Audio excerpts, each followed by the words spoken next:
Hello, I want to show you how to use SPSS, but to do it fairly quickly.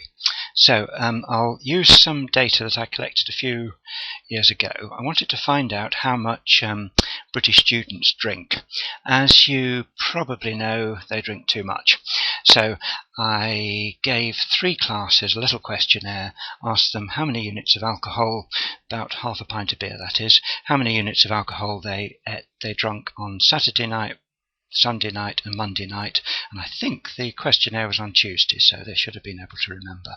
I also asked them how many cigarettes on average they smoked every day and what age they were and what course they're in. FB, by the way, stands for a full-time business course. Okay, my suggestion is that you start off by entering the data in Excel, and the sort of format you want is on the screen in front of you.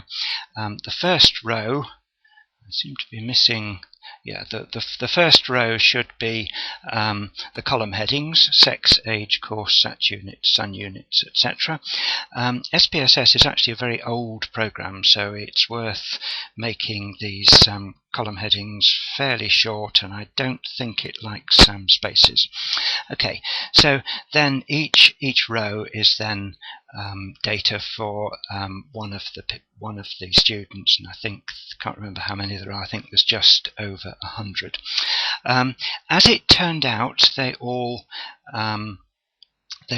entered all the data, but let's just imagine there was some missing data. Suppose the first person who was actually a man, M for male, F for female, of course. Suppose he hadn't answered it. The way to enter missing data is just to leave a blank. So I'll delete that so there's nothing there. And let's imagine that he was too drunk on Saturday to remember what he'd drunk then, so let's delete that. Okay, so this is the basic format, and you can do any sort of easy preliminary analysis with Excel. The other thing it's worth doing is sort of just scan through it to make sure it all rings true. And if you do that, you'll find this young woman, aged 20, on the full-time business course, and I think she was up for the lecture at 9 o'clock in the morning. She drank 40 units of alcohol on Saturday night. That's about 20 pints of beer. 30 pints of beer on Sunday night, 20 again on Monday. She smokes 80 cigarettes a day, and she's up bright and early for my lecture. I don't think I believe her. I think she'd be dead. So what I think I'll do is delete her on the grounds that that's not likely to be true. But this, of course, it's a fine line, because sometimes things which seem incredible may be true, so you've got to be careful deciding what to believe and what not to believe. But I think it's reasonable to delete that one. Okay, so to get this into SPSS, first of all we've got to save it, so I'll save it. And then SPSS insists that you close the file, so I'll close the file, and I've run SPSS, and here it is. So let's go File, Open. What do I want to open? Data. And we then get this little box here. Now notice that it's looking for SPSS statistics files, which we haven't got. We've got an Excel file, so tell it about that. And also I put it on the desktop, so get to where the file will be. Mine's on the desktop, and it's drink.xls. Click on that to tell it that's what you want to enter. Open. For some reason it's not. Why isn't this working? There we are. Seems to take its time, not sure why.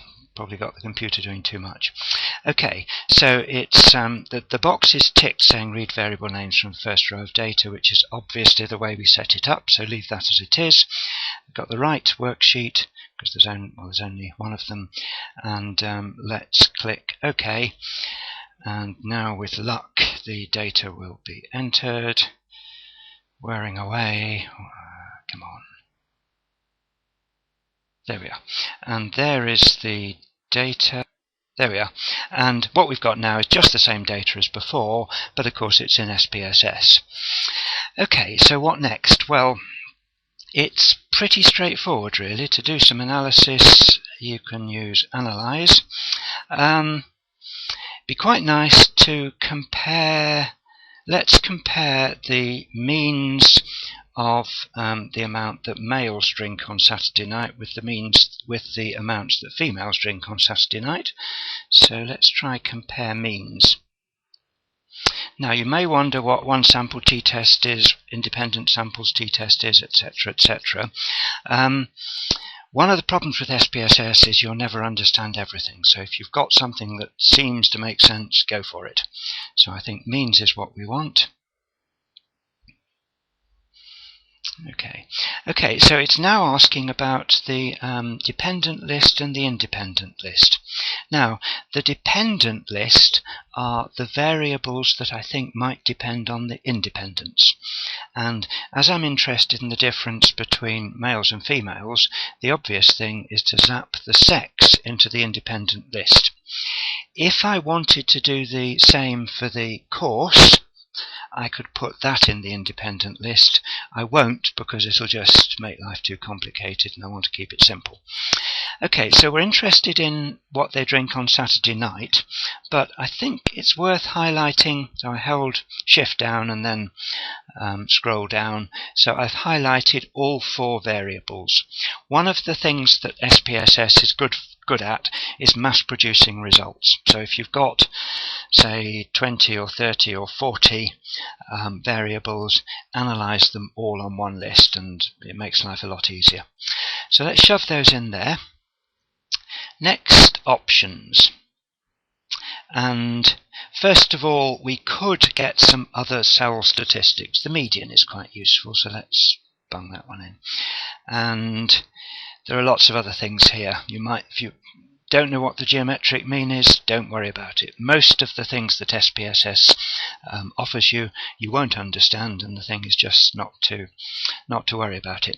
What you do want, though, is an ANOVA table, because ANOVA stands for Analysis of Variance, and this is the routine that SPSS uses to calculate p-values or significance levels.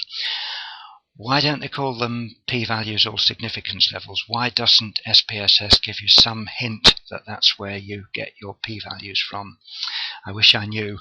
It's they seem to assume perhaps it's a way of preserving the mystique.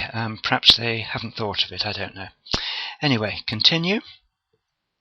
And let's say OK. And now it's thinking about it. Okay, and here it is. So it's now got a, if I can get this right, it's now got what it calls a report, which is this thing here. So it's got sex, female, male. The female mean for Saturday night is 3.05. The male mean for Saturday night is 7.76.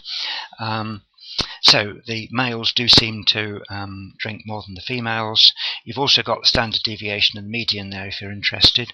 On Sunday night, it's 1.21 for the females, and the males are obviously all suffering from a hangover here because this is just 2.55 units, just over a pint of beer, as opposed to nearly 4 pints.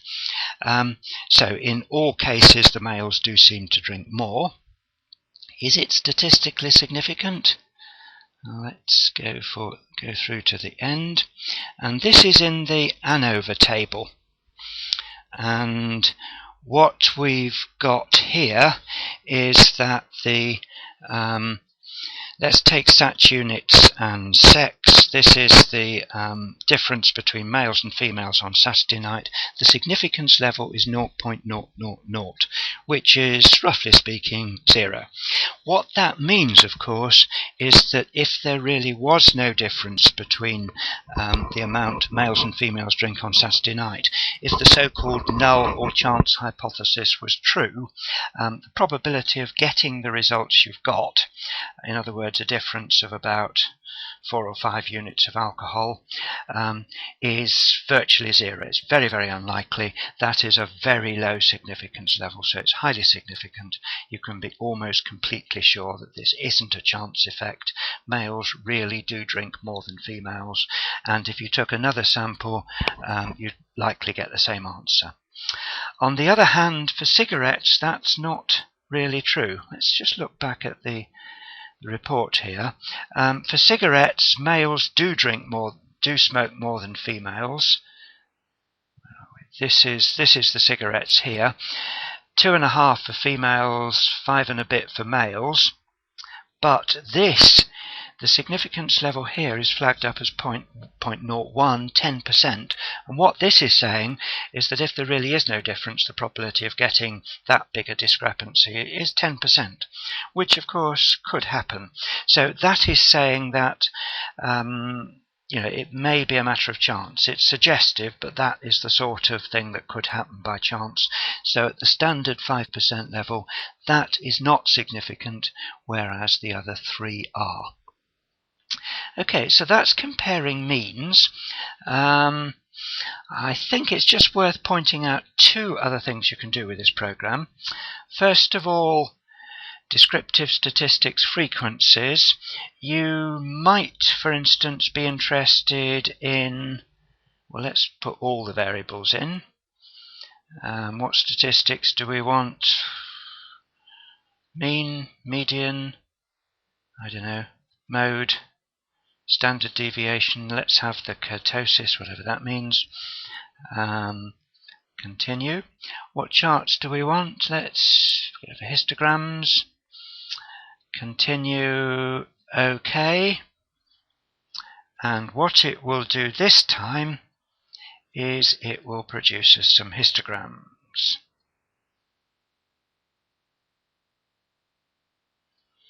Except it takes its time. Needs to think about this fairly hard. Blah, blah. Okay, it's producing some. Right, what do we have? Okay, and this must be this. Notice that histograms are quite hard work for us. It's taking its time, but with luck, one will spring into life in a minute. Come on. There we are. Okay, so this is if I can find the arrow, that's the AIDS distribution. Okay, yeah, that's probably enough. That is the age distribution of the students. So oh no, it isn't, it's SAT units. That's the distribution of what people drink on Saturday night. In other words, there's lots of people who drink nothing, a few who drink a lot. It's a pretty skewed distribution, as I think you'd expect.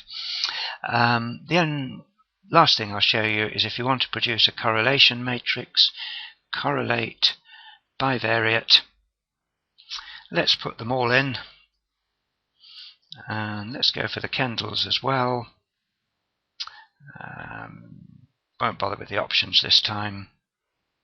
And there we are. This is the Kendall correlation coefficient, and in each cell you've got the correlation coefficient, a significance level, p-value, and the number in the sample 91.